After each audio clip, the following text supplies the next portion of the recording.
Want to know why? Ask how. Howard the Humongous. One of the highest figures in the American military called it the most disturbing thing he'd seen in his 52-year career. In 2022, China announced that Beijing would triple its number of nuclear weapons by 2035. The Department of Defense took that announcement seriously. In a recent report on military and security developments in China, it said, quote, "If China continues the pace of its nuclear expansion, it will likely field a stockpile of about 1,500 warheads by its 2035 timeline. By contrast, the US has 5,428 nukes and Russia has 5,977. On Tuesday, March 28th, Air Force Secretary Frank Kendall testified at a hearing before the House Appropriations Committee.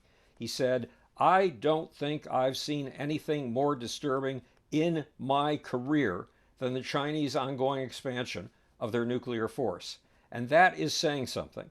Kendall's career has spanned more than half a century, from his West Point graduation in 1971 to the present.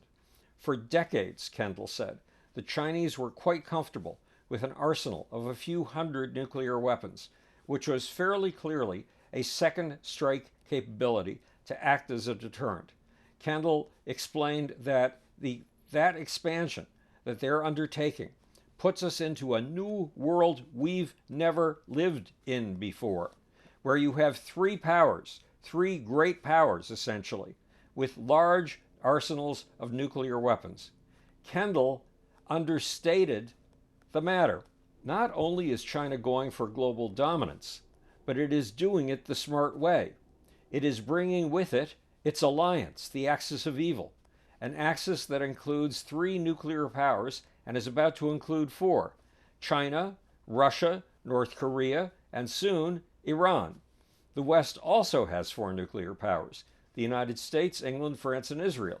So why is the Chinese buildup so disturbing? Kendall's observation that in the past China kept nuclear weapons only to deter a first strike implies something ominous. With 1,500 nuclear warheads, China would be positioned for a preemptive strike, a first strike, a surprise attack.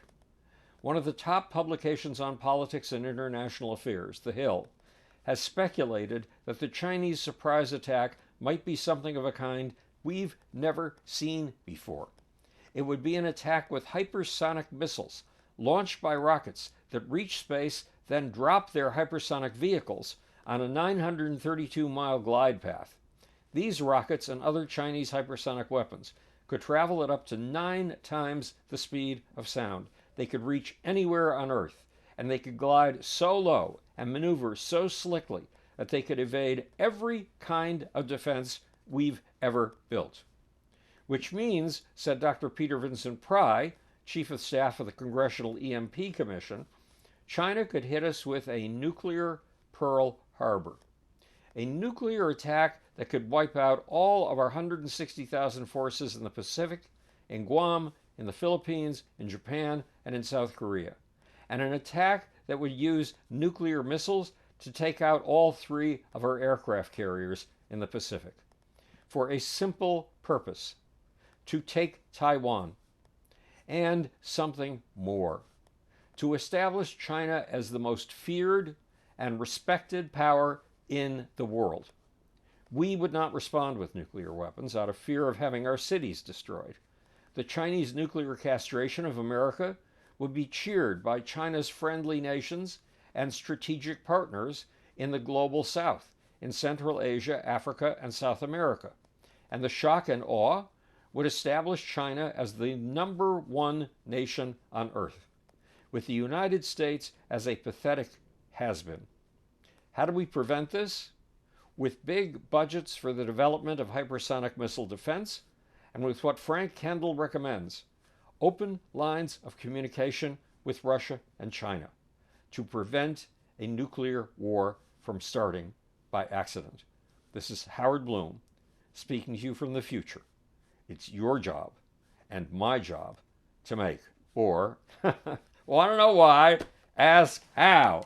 And now for that slimy, sleazy little off button.